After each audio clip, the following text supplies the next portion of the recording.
Remember when I was a kid, I used to watch I Love Lucy in the black and white reruns, and there was always Ricky Ricardo used to be there looking at Lucy Ricardo and he'd say, "You got some splaining to do." There's a lot of people in Iowa right now that are going to have some splaining to do after what has gone on and what was promised and what is not happening. Welcome back in. I'm Ed Berliner, this special edition of The Hardline as we cover the Iowa caucus. Let's go ahead and dig a little bit deeper into the Iowa night. He is the syndicated columnist and professor of business at the University of Maryland. Always outspoken, always right on the money. Peter Morici joins us. Peter, my friend, let's get to it. Some new numbers that we have to look at right now. NBC News is now calling the Iowa caucus for Ted Cruz on the Republican side. 83% reporting. He has 28%. Donald Trump, 24%. Marco Rubio, 23% at this point, and then everybody else follows. I'll get to the Democrats here in just a moment, Peter, but let's talk about what this means. You have been around politics a long time. You have watched and opined on these things for many, many years. What does it tell us? Not just that Ted Cruz won, but the fact that Donald Trump was so far ahead in so many polls and yet has come up second here, and Marco Rubio is right on his heels. Well, I believe that if we had had a primary as opposed to a caucus, that Trump would have won, not by as wide as the polls say, simply by the nature of his supporters. Fewer of them would come out. But the Iowa caucuses really give an edge to the professional and to the professional that's been there before in the case of Hillary on the other side. And that's what you saw. It reminded me of Alexander Haig running for president. He was attractive at some level, but he simply didn't understand politics. And I think you saw that with Trump tonight. And the other thing, I think there was the impact of him not showing up for the debate. That's a Station of the Cross. It might not have offended people in 49 states, but it didn't have to offend that many people in Iowa, especially the people that take it seriously, that go every cycle, that are very influential inside the caucuses and can persuade people and move people around and so forth. Let's look at then that from being the professional. Donald Trump has moved now from being a billionaire magnate in the real estate industry now to attempting to be a politician. So now as he moves to New Hampshire, does this now mean his people have got to back up real fast and say, Mr. Trump, we've got to be a little bit more like a politician now, because you got good numbers in New Hampshire, but look what happened to you here. And you've got to do the same thing in South Carolina. I guess the bigger question is, though, Peter, would a Donald Trump even listen if those people told him that? I don't know that he will. He's got such an incredible ego, and that is a significant problem.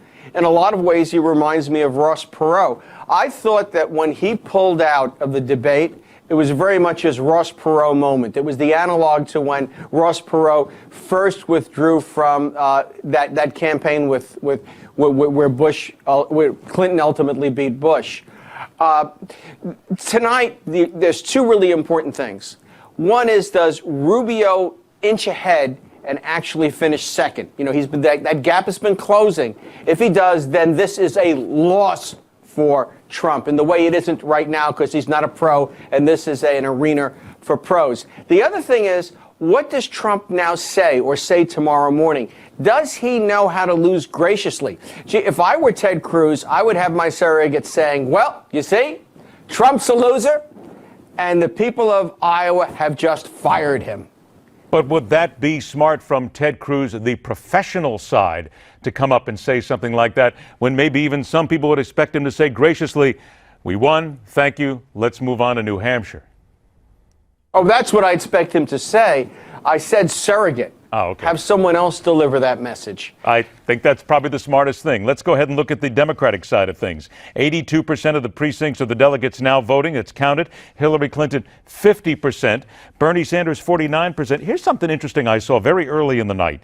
The entrance polls, very early, had Sanders winning the 17-year-old to 29-year-old vote 91% to 8%. Now, granted, those are just very early numbers here, but that tells us something about Bernie Sanders. Here's the grandfather, this elderly guy, if you will, and I'm not trying to make any kind of aspersions here to people who have gray hair, but he's appealing to the young people, and they don't trust Hillary Clinton. She's got to get that through her head. Hillary Clinton relies very heavily on the fact that she's a woman, and it works very well with my generation.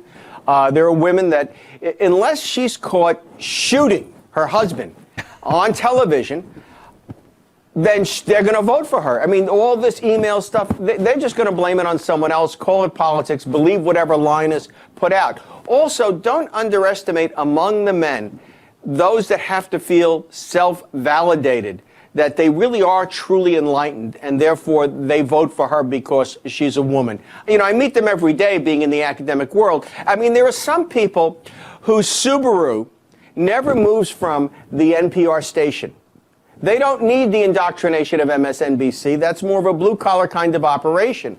Those folks are going to vote for her no matter what. In my mind, given what Sanders was up against, the fact that Hillary was probably the best organized caucus candidate ever, that this is a really remarkably good showing for him and gives him reason to be hopeful about New Hampshire. The other thing is, the system is not working for young people. Family incomes are down, say, 10% over the last 20 years. But for young people, they're down a great deal. They're burdened with incredible debt. And the elites that run the country don't get it. If you're a Cornell law student like my son, and your father has paid for his education like my son, and therefore you're getting a job with a major law firm in New York, you can afford to self-validate by pulling that Hillary lever. If you went to Plattsburgh State like his father, okay, then right now you have $75,000 in debt, and you're lucky if you're selling cell phones at Verizon. You're unlucky, maybe, and you're selling coffee at Starbucks. For those people, Hillary really is the establishment. All right, I want you to hold it right there. And she is taking all that Wall Street money. Hold that thought right there, because, Peter, you're going to stay in that chair and you're going to come back with us right after the break. Stay with us, because Peter Morici returns. Also, John Gizzi is on the ground in Iowa as we continue our special coverage of the Iowa Caucus 2016 right here on the Hardline.